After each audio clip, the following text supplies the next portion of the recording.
Ester chapter 1। क्षयर्ष नाम राजा के दिनों में ये बातें हुई। ये वही क्षयर्ष है जो 127 प्रांतों पर अर्थात हिंदुस्तान से लेकर कुश देश तक राज्य करता था। उन्हीं दिनों में जब क्षयर्ष राजा अपनी उस राजगद्दी पर विराजमान था जो शूशन नाम राजगढ़ में थी, वहां उसने अपने राज्य के तीसरे वर्ष में अपने सब हाकिमों और कर्मचारियों की जेवनार की। फारस और माय के सेनापति और प्रांत प्रांत के प्रधान और हाकिम उसके सम्मुख आ गए, और वो उन्हें बहुत दिन वरन 180 दिन तक अपने राजविभव का धन और अपने महात्म्य के अनमोल पदार्थ दिखाता रहा। इतने दिनों के बीतने पर राजा ने क्या छोटे क्या बड़े उन सबों की भी जो शूशन नाम राजगढ़ में इकट्ठे हुए थे राजभवन की बारी के आंगन में 7 दिन तक जेवनार की।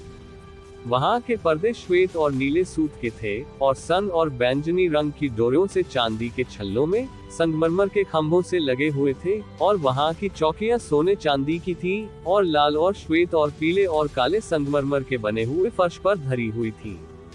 उस जेवनार में राजा के योग्य दाखमधु भिन्न भिन्न रूप के सोने के पात्रों में डालकर राजा की उदारता से बहुतायत के साथ पिलाया जाता था।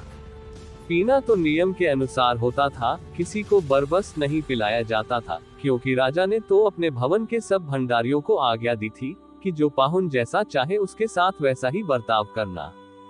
रानी वशती ने भी राजा क्षयर्ष के भवन में स्त्रियों की जेवनार की। 7वें दिन जब राजा का मन दाखमधु में मग्न था, तब उसने महुमान, बिचता, हबना, बिकता, अबगता, जेतिर और कर्कस नाम 7 खेजों को जो क्षयर्ष राजा के सम्मुख सेवा टहल किया करते थे, आज्ञा दी कि रानी वशती को राजमुकुट धारण किए हुए राजा के सम्मुख ले आओ, जिससे कि देश देश के लोगों और हाकिमों पर उसकी सुंदरता प्रकट हो जाए, क्योंकि वह देखने में सुंदर थी। खोजों के द्वारा राजा की यह आज्ञा पाकर रानी वशती ने आने से इनकार किया। इस पर राजा बड़े क्रोध से जलने लगा। तब राजा ने समय समय का भेद जानने वाले पंडितों से पूछा। राजा तो नीति और न्याय के सब ज्ञानियों से ऐसा ही किया करता था, और उसके पास कर्षना, शेतार, अदमाता, तश, मेरेस, मर्सना और ममो का नाम फारस और माय के 7 खेजे थे, जो राजा का दर्शन करते और राज्य में मुख्य मुख्य पदों पर नियुक्त किए गए थे। कोष्टक उद्धरण चिन्ह। राजा ने पूछा कि रानी वशती ने राजा क्षयर्ष की खोजों द्वारा दिलाई हुई आज्ञा का उल्लंघन किया तो नीति के अनुसार उसके साथ क्या किया जाए। तब ममुकान ने राजा और हाकिमों की उपस्थिति में उत्तर दिया, रानी वशती ने जो अनुचित काम किया है, वह न केवल राजा से परंतु सब हाकिमों से और उन सब देशों के लोगों से भी जो राजा क्षयर्ष के सब प्रांतों में रहते हैं। क्योंकि रानी के इस काम की चर्चा सब स्त्रियों में होगी, और जब ये कहा जाएगा कि राजा क्षयर्ष ने रानी वशती को अपने सामने ले आने की आज्ञा दी परंतु वह न आई, तब वे भी अपने अपने पति को तुच्छ जानने लगेंगी। और आज के दिन फारसी और मादी हाकिमों की स्त्रियां जिन्होंने रानी की यह बात सुनी है, तो वे भी राजा के सब हाकिमों से ऐसा ही कहने लगेंगी। इस प्रकार बहुत ही घृणा और क्रोध उत्पन्न होगा। यदि राजा को स्वीकार हो तो यह आज्ञा निकाले और फौसियों और मादियों के कानून में लिखी भी जाए, जिससे कभी बदल न सके, कि रानी वशती राजा क्षयर्ष के सम्मुख फिर कभी आने न पाए, और राजा पटरानी का पद किसी दूसरी को दे दे जो उससे अच्छी हो। और जब राजा की यह आज्ञा उसके सारे राज्य में सुनाई जाएगी, तब सब पत्नियां छोटे बड़े अपने अपने पति का आदरमान करती रहेंगी। ये बात राजा और हाकिमों को पसंद आई, और राजा ने ममुकान की सम्मति मान ली और अपने राज्य में अर्थात प्रत्येक प्रांत के अक्षरों में और प्रत्येक जाति की भाषा में चिट्ठा भेजी कि सब पुरुष अपने अपने घर में अधिकार चलाएं और अपनी जाति की भाषा बोला करें। Ester chapter 2। इन बातों के बाद जब राजा क्षयर्ष की जलजलाहट ठंडी हो गई, तब उसने रानी वशती की और जो काम उसने किया था और जो उसके विषय में आज्ञा निकली थी उसकी भी सुधि ली। तब राजा के सेवक जो उसके टहलुए थे कहने लगे, राजा के लिए सुंदर तथा युवती कुंवारियां ढूंढी जाएं। और राजा ने अपने राज्य के सब प्रांतों में लोगों को इसलिए नियुक्त किया कि वे सब सुंदर युवती कुंवारियों को शूशनगढ़ के रनवास में इकट्ठा करें और स्त्रियों के रखवाले हिगे को जो राजा का खोजा था सौंप दे, और शुट करने के योग्य वस्तुएं उन्हें दी जाएं। तब उनमें से जो कुंवारी राजा की दृष्टि में उत्तम ठहरे, वह रानी वशती के स्थान पर पटरानी बनाई जाए। ये बात राजा को पसंद आई और उसने ऐसा ही किया। शूशनगढ़ में मोर्दकई नाम एक यहूदी रहता था, जो कीश नाम के एक बिन्यामीनी का परपोता, शिमी का पोता और याईर का पुत्रा था। वह उन बंधुओं के साथ यरूशलेम से बंधुआई में गया था, जिन्हें बाबेल का राजा नबूकदनेस्सर यहूदा के राजा यकन्याह के संग बंधुआ करके ले गया था। उसने हत्सा नाम अपनी चचेरी बहन को, जो एस्तेर भी कहलाती थी, पाला पोसा था, क्योंकि उसके माता पिता कोई न थे और वह लड़की सुंदर और रूपवती थी। और जब उसके माता पिता मर गए, तब मोर्दकई ने उसको अपनी बेटी करके पाला। जब राजा की आज्ञा और नियम सुनाए गए और बहुत सी युवती स्त्रियां शूशनगढ़ में हेगे के अधिकार में इकट्ठी की गई, तब एस्तेर भी राजभवन में स्त्रियों के रखवाले हेगे के अधिकार में सौंपी गई। और वह युवती स्त्री उसकी दृष्टि में अच्छी लगी और वह उससे प्रसन्न हुआ। तब उसने बिना विलंब उसे राजभवन में से शुद्ध करने की वस्तुएं और उसका भोजन और उसके लिए चुनी हुई 7 सहेलियां भी दी, और उसको और उसकी सहेलियों को रनवास में सबसे अच्छा रहने का स्थान दिया। एस्तेर ने न अपनी जाति बताई थी, न अपना कुल, क्योंकि मोर्दकई ने उसको आज्ञा दी थी कि उसे न बताना। मोर्दकई तो प्रतिदिन रनवास के आंगन के सामने टहलता था, ताकि जाने कि एस्तेर कैसी है और उसके साथ क्या होगा। जब एक एक कन्या की बारी हुई कि वह क्षयर्ष राजा के पास जाए, और यह उस समय हुआ जब उसके साथ स्त्रियों के लिए ठहराए हुए नियम के अनुसार 12 माह तक व्यवहार किया गया था, अर्थात उनके शुद्ध करने के दिन इस रीति से बीत गए कि 6 माह तक गंधरस का तेल लगाया जाता था और 6 माह तक सुगंध द्रव्य और स्त्रियों के शुद्ध करने का और सामान लगाया जाता था। इस प्रकार से वह कन्या जब राजा के पास जाती थी, तब जो कुछ वह चाहती कि रनवास से राजभवन में ले जाए, वह उसको दिया जाता था।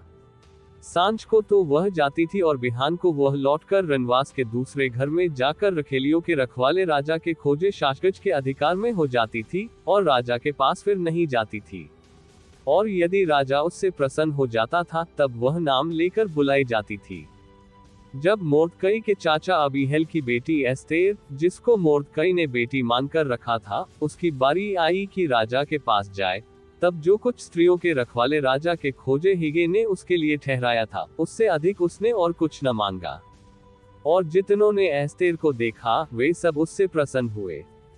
यो एस्तेर राजभवन में राजा क्षयर्ष के पास उसके राज्य के 7वें वर्ष के तेबेत नाम 10वें महीने में पहुंचाई गई।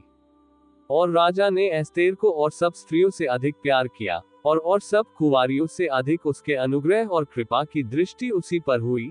इस कारण उसने उसके सिर पर राजमुकुट रखा और उसको वशती के स्थान पर रानी बनाया।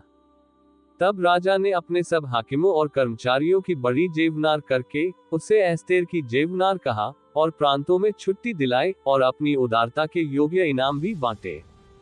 जब कुंवारियां दूसरी बार इकट्ठी की गई, तब मोर्दकई राजभवन के फाटक में बैठा था। और एस्तेर ने अपनी जाति और कुल का पता नहीं दिया था, क्योंकि मोर्दकई ने उसको ऐसी आज्ञा दी थी कि न बताए। और एस्तेर मोर्दकई की बात ऐसी मानती थी जैसे कि उसके यहाँ अपने पालन पोषण के समय मानती थी। उन्हीं दिनों में जब मोर्दकई राजा के राजभवन के फाटक में बैठा करता था, तब राजा के खोजे जो द्वारपाल भी थे, उनमें से बिक्तान और तेरेश नाम 2 जनों ने राजा क्षयर्ष से रूठकर उस पर हाथ चलाने की युक्ति की। ये बात मोर्दकई को मालूम हुई और उसने एस्तेर रानी को ये बात बताई, और एस्तेर ने मोर्दकई का नाम लेकर राजा को चितनी दी। तब जांच पड़ताल होने पर यह बात सच निकली और वे दोनों वृक्ष पर लटका दिए गए, और यह वृतांत राजा के सामने इतिहास की पुस्तक में लिख लिया गया। Ester chapter 3। इन बातों के बाद राजा क्षयर्ष ने आगामी हम्मदाता के पुत्र हामान को उच्च पद दिया और उसको महत्व देकर उसके लिए उसके साथी हाकिमों के सिंहासनों से ऊंचा सिंहासन ठहराया। और राजा के सब कर्मचारी जो राजभवन के फाटक में रहा करते थे, वे हामान के सामने झुककर दंडवत किया करते थे, क्योंकि राजा ने उसके विषय ऐसी ही आज्ञा दी थी। परंतु मोर्दकई न तो झुकता था और न उसको दंडवत करता था। तब राजा के कर्मचारी जो राजभवन के फाटक में रहा करते थे, उन्होंने मोर्दकई से पूछा, तू राजा की आज्ञा क्यों उल्लंघन करता है? जब वे उससे प्रतिदिन ऐसा ही कहते रहे और उसने उनकी एक न मानी, तब उन्होंने ये देखने की इच्छा से कि मोर्दकई की यह बात चलेगी कि नहीं, हामान को बता दिया। उसने तो उनको बता दिया था कि मैं यहूदी हूँ। जब हामान ने देखा कि मोर्दकई नहीं झुकता और न मुझको दंडवत करता है, तब हामान बहुत ही क्रोधित हुआ। उसने केवल मोर्दकई पर हाथ चलाना अपनी मर्यादा के नीचे जाना। क्योंकि उन्होंने हामान को ये बता दिया था कि मोर्दकै किस जाति का है, इसलिए हामान ने क्षयश के साम्राज्य में रहने वाले सारे यहूदियों को भी मोर्दकै की जाति जानकर विनाश कर डालने की युक्ति निकाली। राजा क्षयश के 12वें वर्ष के निसान नाम पहले महीने में हामान ने अदार नाम 12वें महीने तक के एक एक दिन और एक एक महीने के लिए पूर्व अर्थात चिट्ठी अपने सामने डलवाई। और हामान ने राजा क्षयश से कहा, तेरे राज्य के सब प्रांतों में रहने वाले देश देश के लोगों के मध्य में तितर बितर और छिटकी हुई एक जाति है, जिसके नियम और सब लोगों के नियमों से भिन्न है, और वे राजा के कानून पर नहीं चलते, इसलिए उन्हें रहने देना राजा को लाभदायक नहीं है। यदि राजा को स्वीकार हो तो उन्हें नष्ट करने की आज्ञा लिखी जाए, और मैं राज के भंडारियों के हाथ में राजभंडार में पहुंचाने के लिए 10,000 किकार चांदी दूंगा। तब राजा ने अपनी अंगूठी अपने हाथ से उतारकर अगागी हम्मदाता के पुत्र हामान को, जो यहूदियों का वैरी था, दे दी। और राजा ने हामान से कहा, वह चांदी तुझे दी गई है, और वे लोग भी, ताकि तू उनसे जैसा तेरा जी चाहे वैसा ही व्यवहार करे। यो उसी पहले महीने के 13वें दिन को राजा के लेखक बुलाए गए, और हामान की आज्ञा के अनुसार राजा के सब अधिपतियों और सब प्रांतों के प्रधानों और देश देश के लोगों के हाकिमों के लिए चिट्ठा, एक एक प्रांत के अक्षरों में और एक एक देश के लोगों की भाषा में राजा क्षयश के नाम से लिखी गई, और उनमें राजा की अंगूठी की छाप लगाई गई। और राज्य के सब प्रांतों में इस आशय की चिट्ठाहर डाकियों के द्वारा भेजी गई कि एक ही दिन में अर्थात अदार नाम 12वें महीने के 13वें दिन को क्या जवान, क्या बूढ़ा, क्या स्त्री, क्या बालक, सब यहूदी विध्वंसघात और नाश किए जाएं, और उनकी धन सम्पत्ति लूट ली जाए। उस आज्ञा के लेख की नकलें सब प्रांतों में खुली हुई भेजी गई कि सब देशों के लोग उस दिन के लिए तैयार हो जाएं। यह आज्ञा शूशनगढ़ में दी गई, और डाकिये राजा की आज्ञा से तुरंत निकल गए। और राजा और हामान तो जेबनार में बैठ गए, परंतु शूशन नगर में घबराहट फैल गई।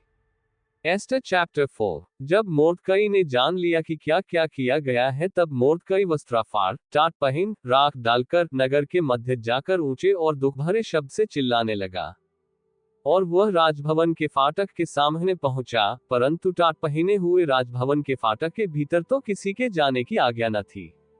और एक एक प्रांत में जहां जहां राजा की आज्ञा और नियम पहुंचा, वहां वहां यहूदी बड़ा विलाप करने और उपवास करने और रोने पीटने लगे, वरन बहुतेरे टाट पहने और राख डाले हुए पड़े रहे।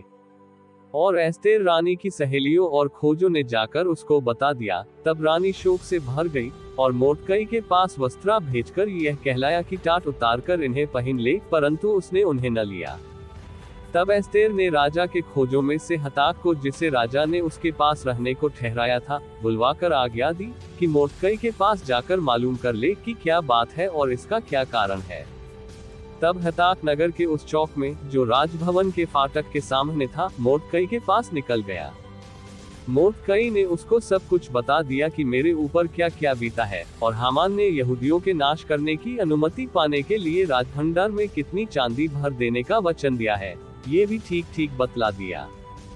फिर यहूदियों को विनाश करने की जो आज्ञा शूशन में दी गई थी, उसकी एक नकल भी उसने हताक के हाथ में एस्तेर को दिखाने के लिए दी, और उससे सब हाल बताने और यह आज्ञा देने को कहा कि भीतर राजा के पास जाकर अपने लोगों के लिए गिड़गिड़ाकर विनती करे। तब हताक ने एस्तेर के पास जाकर मोर्दकै की बातें कह सुनाई। तब एस्तेर ने हताक को मोर्दकै से यह कहने की आज्ञा दी कि राजा के सब कर्मचारियों वरन राजा के प्रांतों के सब लोगों को भी मालूम है कि क्या पुरुष क्या स्त्री कोई क्यों न हो, जो आज्ञा बिना पाए भीतरी आंगन में राजा के पास जाएगा, उसके मार डालने ही की आज्ञा है। केवल जिसकी ओर राजा सोने का राजदंड बढ़ाए वही बचता है। परंतु मैं अब 30 दिन से राजा के पास नहीं बुलाई गई हूँ। एस्तेर की ये बातें मोर्दकै को सुनाई गई। तब मोर्दकै ने एस्तेर के पास ये कहला भेजा कि तू मन ही मन यह विचार न कर कि मैं ही राजभवन में रहने के कारण और सब यहूदियों में से बची रहूंगी, क्योंकि जो तू इस समय चुपचाप रहे तो और किसी न किसी उपाय से यहूदियों का छुटकारा और उद्धार हो जाएगा, परंतु तू अपने पिता के घराने समेत नाश होगी। फिर क्या जाने तुझे ऐसे ही कठिन समय के लिए राजपद मिल गया हो। तब एस्तेर ने मोर्दकै के पास ये कहला भेजा कि तू जाकर शूशन के सब यहूदियों को इकट्ठा कर और तुम सब मिलकर मेरे निमित्त उपवास करो, 3 दिन रात न तो कुछ खाओ और न कुछ पियो। और मैं भी अपनी सहेलियों सहित उसी रीति उपवास करूंगी, और ऐसी ही दशा में मैं नियम के विरुद्ध राजा के पास भीतर जाऊंगी, और यदि नाश हो गई तो हो गई। तब मोर्दकई चला गया और एस्तेर की आज्ञा के अनुसार ही उसने किया। Esther chapter 5। तीसरे दिन एस्तेर अपने राजकीय वस्त्र पहनकर राजभवन के भीतरी आंगन में जाकर राजभवन के सामने खड़ी हो गई। राजा तो राजभवन में राजगद्दी पर भवन के द्वार के सामने विराजमान था। और जब राजा ने एस्तेर रानी को आंगन में खड़ी हुई देखा, तब उससे प्रसन्न होकर सोने का राजदंड जो उसके हाथ में था उसकी ओर बढ़ाया। तब एस्तेर ने निकट जाकर राजदंड की लोक छुई। तब राजा ने उससे पूछा, हे एस्तेर रानी, तुझे क्या चाहिए और तू क्या मांगती है? मांग और तुझे आधा राज्य तक दिया जाएगा। एस्तेर ने कहा, यदि राजा को स्वीकार हो तो आज हामान को साथ लेकर उस जेवनार में आए जो मैंने राजा के लिए तैयार की है। तब राजा ने आज्ञा दी कि हामान को तुरंत ले आओ कि एस्तेर का निमंत्रण ग्रहण किया जाए। सो राजा और हामान एस्तेर की तैयार की हुई जेवनार में आए। जेवनार के समय जब दाखमधु पिया जाता था, तब राजा ने एस्तेर से कहा, तेरा क्या निवेदन है? वह पूरा किया जाएगा। और तू क्या मांगती है? मांग, और आधा राज्य तक तुझे दिया जाएगा। एस्तेर ने उत्तर दिया, मेरा निवेदन और जो मैं मांगती हूँ वह ये है कि यदि राजा मुझ पर प्रसन्न है और मेरा निवेदन सुनना और जो वरदान मैं मांगू वही देना राजा को स्वीकार हो, तो राजा और हामान कल उस जेवनार में आए जिसे मैं उनके लिए करूंगी, और कल मैं राजा के इस वचन के अनुसार करूंगी। उस दिन हामान आनंदित और मन में प्रसन्न होकर बाहर गया। परंतु जब उसने मोर्दकई को राजभवन के फाटक में देखा कि वह उसके सामने न तो खड़ा हुआ और न हटा, तब वह मोर्दकई के विरुद्ध क्रोध से भर गया। तो भी वह अपने को रोककर अपने घर गया और अपने मित्रों और अपनी स्त्री जेरेश को बुलवा भेजा।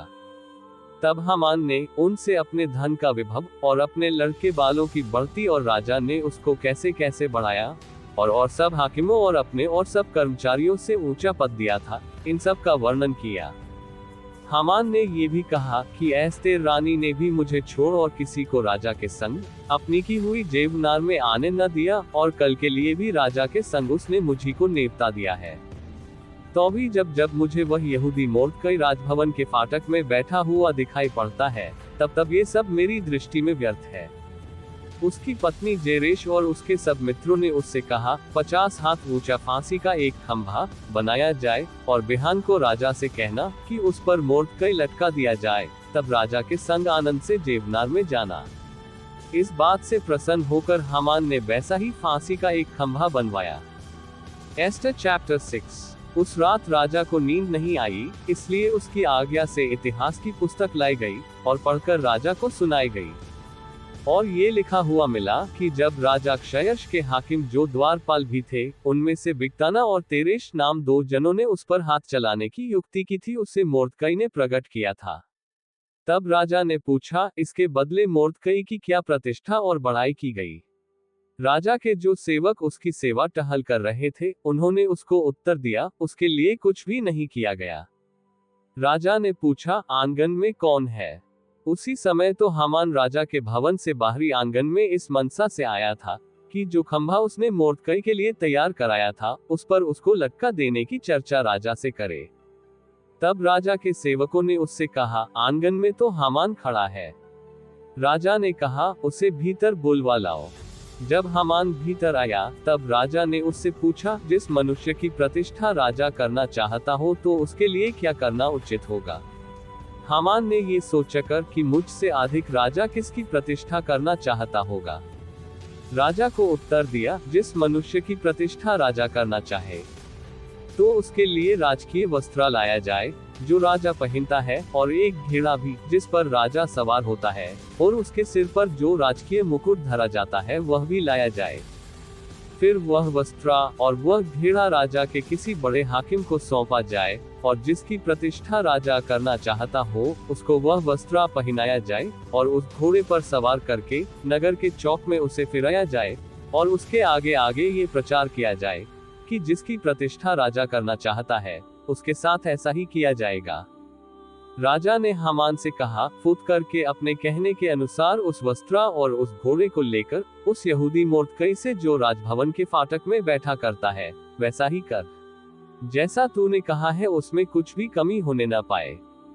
तब हामान ने उस वस्त्रा और उस घोड़े को लेकर मोर्दकई को पहनाया और उसे घोड़े पर चढ़ाकर नगर के चौक में इस प्रकार पुकारता हुआ घुमाया कि जिसकी प्रतिष्ठा राजा करना चाहता है उसके साथ ऐसा ही किया जाएगा।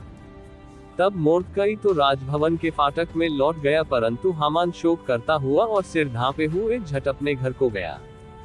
और हामान ने अपनी पत्नी जेरेश और अपने सब मित्रों से सब कुछ जो उस पर बीता था वर्णन किया। तब उसके बुद्धिमान मित्रों और उसकी एक पत्नी जेरेश ने उससे कहा, मोर्दकई जिसे तू नीचा दिखना चाहता है, यदि वह यहूदियों के वंश में का है तो तू उस पर प्रबल न होने पाएगा, उससे पूरी रीति नीचा ही खेगा। वे उससे बातें कर ही रहे थे कि राजा के खोजे आकर हामान को एस्तेर की हुई जेबनार में फुत से लिवा ले गए। Ester chapter 7। सो राजा और हामान एस्तेर रानी की जेबनार में आ गए। और राजा ने दूसरे दिन दाखमधु पीते पीते एस्तेर से फिर पूछा, हे एस्तेर रानी, तेरा क्या निवेदन है? वह पूरा किया जाएगा। और तू क्या मांगती है? मांग, और आधा राज्य तक तुझे दिया जाएगा। एस्तेर रानी ने उत्तर दिया, हे राजा, यदि तू मुझ पर प्रसन्न है और राजा को ये स्वीकार हो तो मेरे निवेदन से मुझे और मेरे मांगने से मेरे लोगों को प्राणदान मिले, क्योंकि मैं और मेरी जाति के लोग बेच डाले गए हैं और हम सब विध्वंसघात और नाश किए जाने वाले हैं। यदि हम केवल दास दासी हो जाने के लिए बेच डाले जाते तो मैं चुप रहती, चाहे उस दशा में भी वह विरोधी राजा की हानि भर न सकता। तब राजा क्षयश ने एस्तेर रानी से पूछा, वह कौन है और कहाँ है जिसने ऐसा करने की मनसा की है? एस्तेर ने उत्तर दिया है कि वह विरोधी और शत्रु यही दुष्ट हामान है। तब हामान राजा रानी के सामने भयभीत हो गया। राजा तो जलजलाहट में आ मधु पीने से उठकर राजभवन की बारी में निकल गया, और हामान ये देखकर कि राजा ने मेरी हानि ठानी होगी, एस्तेर रानी से प्राणदान मांगने को खड़ा हुआ। जब राजा राजभवन की बारी से दाखमधु पीने के स्थान में लौट आया तब क्या देखा कि हामान उसी चौकी पर जिस पर एस्तेर बैठी है पड़ा है। और राजा ने कहा, क्या ये घर ही में मेरे सामने ही रानी से बरबस करना चाहता है? राजा के मुंह से यह वचन निकला ही था कि सेवकों ने हामान का मुंह ढांप दिया। तब राजा के सामने उपस्थित रहने वाले खोजों में से हवना नाम एक ने राजा से कहा, हामान को यहाँ 50 हाथ ऊंचा फांसी का एक खंभा खड़ा है जो उसने मोर्दकई के लिए बनवाया है, जिसने राजा के हित की बात कही थी। राजा ने कहा, उसको उसी पर लटका दो। तब हामान उसी खंभे पर जो उसने मोर्दकई के लिए तैयार कराया था लटका दिया गया। इस पर राजा की जलजलाहट ठंडी हो गई। Esther chapter 8। उसी दिन राजा क्षयश ने यहूदियों के विरोधी हामान का घरबार एस्तेर रानी को दे दिया। और मोर्दकई राजा के सामने आया, क्योंकि एस्तेर ने राजा को बताया था कि उससे उसका क्या नाता था। तब राजा ने अपनी वह अंगूठी जो उसने हामान से ले ली थी उतारकर मोर्दकई को दे दी। और एस्तेर ने मोर्दकई को हामान के घरबार पर अधिकारी नियुक्त कर दिया। फिर एस्तेर दूसरी बार राजा से बोली और उसके पांव पर गिर आंसू बहा बहाकर उससे गिड़गिड़ाकर विनती की कि अगागी हामान की बुराई और यहूदियों की हानि की उसकी युक्ति निष्फल की जाए। तब राजा ने एस्तेर की ओर सोने का राजदंड बढ़ाया। तब एस्तेर उठकर राजा के सामने खड़ी हुई और कहने लगी कि यदि राजा को स्वीकार हो और वह मुझसे प्रसन्न है और यह बात उसको ठीक जान पड़े और मैं भी उसको अच्छी लगती हूँ, तो जो चिट्ठा हम्मदाता अगागी के पुत्र हामान ने राजा के सब प्रांतों के यहूदियों को नाश करने की युक्ति करके लिखाई थी, उनको पलटने के लिए लिखा जाए, क्योंकि मैं अपने जाति के लोगों पर पड़ने वाली उस विपत्ति को किस रीति से देख सकूंगी और मैं अपने भाइयों के विनाश को क्यों कर देख सकूंगी। तब राजा क्षयश ने एस्तेर रानी से और मोर्दकई यहूदी से कहा, मैं हामान का घरबार तो एस्तेर को दे चुका हूँ और वह फांसी के खंभे पर लटका दिया गया है, इसलिए कि उसने यहूदियों पर हाथ बढ़ाया था। सो तुम अपनी समझ के अनुसार राजा के नाम से यहूदियों के नाम पर लिखो और राजा की अंगूठी की छाप भी लगाओ, क्योंकि जो चिट्ठी राजा के नाम से लिखी जाए और उस पर उसकी अंगूठी की छाप लगाई जाए, उसको कोई भी पलट नहीं सकता। उसी समय अर्थात सीवान नाम तीसरे महीने के 23वें दिन को राजा के लेखक बुलवाए गए और जिस जिस बात की आज्ञा मोर्दकई ने उन्हें दी थी उसे यहूदियों और अधिपतियों और हिंदुस्तान से लेकर कुश तक, जो 127 प्रांत हैं, उन सबों के अधिपतियों और हाकिमों को एक एक प्रांत के अक्षरों में और एक एक देश के लोगों की भाषा में, और यहूदियों को उनके अक्षरों और भाषा में लिखी गई। मोर्दकई ने राजा क्षयर्ष के नाम से चिट्ठा लिखाकर और उन पर राजा की अंगूठी की छाप लगाकर वेग चलने वाले सरकारी घोड़ों, खच्चरों और सारनियों की डाक लगाकर हरकारों के हाथ भेज दी। इन चिट्ठियों में सब नगरों के यहूदियों को राजा की ओर से अनुमति दी गई कि वे इकट्ठे हों और अपना अपना प्राण बचाने के लिए तैयार होकर जिस जाति व प्रांत से लोग अन्याय करके उनको व उनकी स्त्रियों और बाल बच्चों को दुख देना चाहें, उनको विध्वंसघात और नाश करें और उनकी धन संपत्ति लूट लें। और यह राजा क्षयर्ष के सब प्रांतों में एक ही दिन में किया जाए, अर्थात आदार नाम 12वें महीने के 13वें दिन को। इस आज्ञा के लेख ही निकले समस्त प्रांतों में सब देशे के लोगों के पास खुली हुई भेजी गई, ताकि यहूदी उस दिन अपने शत्रुओं से पलटा लेने को तैयार रहें। हरकारे वेग चलने वाले सरकारी घोड़ों पर सवार होकर राजा की आज्ञा से फुट करके जल्दी चले गए, और यह आज्ञा शूशन राजगढ़ में दी गई थी। तब मोर्दकई नीले और श्वेत रंग के राजकीय वस्त्र पहने और सिर पर सोने का बड़ा मुकुट धरे हुए और सूक्ष्म और बैंजनी रंग का बागा पहने हुए राजा के सम्मुख से निकला, और शूशन नगर के लोग आनंद के मारे ललकार उठे। और यहूदियों को आनंद और हर्ष हुआ और उनकी बड़ी प्रतिष्ठा हुई। और जिस जिस प्रांत और जिस जिस नगर में जहाँ कहीं राजा की आज्ञा और नियम पहुँचे, वहाँ वहाँ यहूदियों को आनंद और हर्ष हुआ, और उन्होंने जेवनार करके उस दिन को खुशी का दिन माना। और उस देश के लोगों में से बहुत लोग यहूदी बन गए, क्योंकि उनके मन में यहूदियों का डर समा गया था। Ester chapter 9। अदार नाम 12वें महीने के 13वें दिन को, जिस दिन राजा की आज्ञा और नियम पूरे होने को थे, और यहूदियों के शत्रु उन पर प्रबल होने की आशा रखते थे, परंतु इसके उल्टे यहूदी अपने वैरियों पर प्रबल हुए, उस दिन यहूदी लोग राजा क्षयर्ष के सब प्रांतों में अपने अपने नगर में इकट्ठे हुए, कि जो उनकी हानि करने का यत्न करे, उन पर हाथ चलाए। और कोई उनका सामना न कर सका, क्योंकि उनका भय देश देश के सब लोगों के मन में समा गया था। वरन प्रांतों के सब हाकिमों और अधिपतियों और प्रधानों और राजा के कर्मचारियों ने यहूदियों की सहायता की, क्योंकि उनके मन में मोर्दकई का भय समा गया था। मोर्दकई तो राजा के यहाँ बहुत प्रतिष्ठित था, और उसकी कीर्ति सब प्रांतों में फैल गई, वरन उस पुरुष मोर्दकई की महिमा बढ़ती चली गई। और यहूदियों ने अपने सब शत्रुओं को तलवार से मारकर और घात करके नाश कर डाला, और अपने वैरियों से अपनी इच्छा के अनुसार बर्ताव किया। और शूशन राजगढ़ में यहूदियों ने 500 मनुष्यों को घात करके नाश किया। और उन्होंने पर्शनदाता, दलपोन, अस्पाता, पोराता, अदलिया, अरीदाता, परमशता, अरसे, अर्दय और वैजाता, अर्थात हम्मदाता के पुत्र यहूदियों के विरोधी हामान के 10 पुत्रों को भी घात किया, परंतु उनके धन को न लूटा। उसी दिन शूशन राजगढ़ में घात किए हुओं की गिनती राजा को सुनाई गई। तब राजा ने एस्तेर रानी से कहा, यहूदियों ने शूशन राजगढ़ ही में 500 मनुष्य और हामान के 10 पुत्रों को भी घात करके नाश किया है, फिर राज्य के और प्रांतों में उन्होंने न जाने क्या क्या किया होगा। अब इससे अधिक तेरा निवेदन क्या है, वह भी पूरा किया जाएगा, और तू क्या मांगती है, वह भी तुझे दिया जाएगा। एस्तेर ने कहा, यदि राजा को स्वीकार हो तो शूशन के यहूदियों को आज की नाई कल भी करने की आज्ञा दी जाए, और हामान के 10 पुत्र फांसी के खंभे पर लटकाए जाएं। राजा ने कहा, ऐसा किया जाए। यह आज्ञा शूशन में दी गई, और हामान के 10 पुत्र लटकाए गए। और शूशन के यहूदियों ने अदार महीने के 14वें दिन को भी इकट्ठे होकर शूशन में 300 पुरुषों को घात किया, परंतु धन को न लूटा। राज्य के और प्रांतों के यहूदी इकट्ठे होकर अपना अपना प्राण बचाने के लिए खड़े हुए, और अपने वैरियों में से 75,000 मनुष्यों को घात करके अपने शत्रुओं से विश्राम पाया, परंतु धन को न लूटा। यह अदार महीने के 13वें दिन को किया गया, और 14वें दिन को उन्होंने विश्राम करके जेवनार की और आनंद का दिन ठहराया। परंतु शूशन के यहूदी अदार महीने के 13वें दिन को और उसी महीने के 14वें दिन को इकट्ठे हुए, और उसी महीने के 15वें दिन को उन्होंने विश्राम करके जेवनार का और आनंद का दिन ठहराया।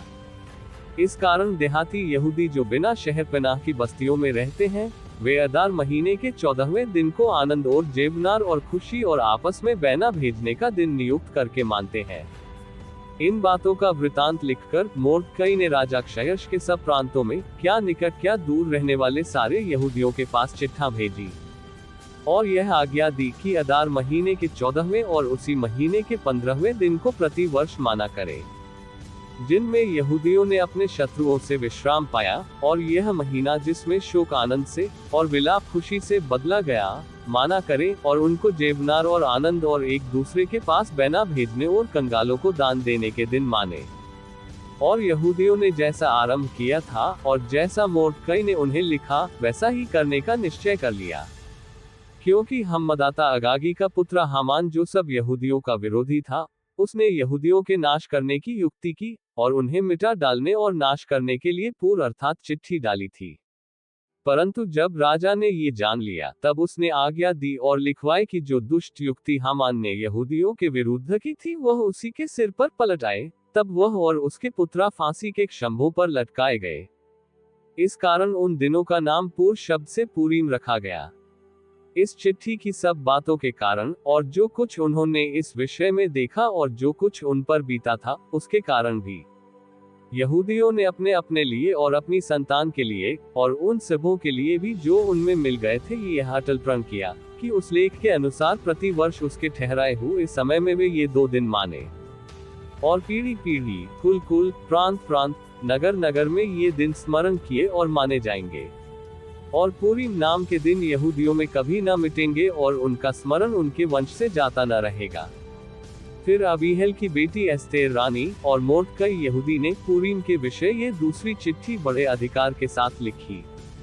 इसकी नकलें मोर्दकई ने क्षयर्ष के राज्य के 127 प्रांतों के सब यहूदियों के पास शांति देने वाली और सच्ची बातों के साथ इस आशय से भेजी कि पूरीम के उन दिनों के विशेष ठहराए हुए समयों में मोर्दकई यहूदी और एस्तेर रानी की आज्ञा के अनुसार, और जो यहूदियों ने अपने और अपनी संतान के लिए ठान लिया था, उसके अनुसार भी उपवास और विलाप किए जाएं।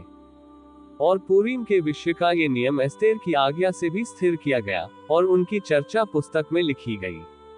Ester chapter 10। और राजा क्षयर्ष ने देश और समुद्र के टापू दोनों पर कर लगाया, और उसके महात्म्य और पराक्रम के कामों और मोर्दकई की उस बढ़ाई का पूरा ब्यौरा जो राजा ने उसकी की थी, क्या वह माय और फारस के राजाओं के इतिहास की पुस्तक में नहीं लिखा है?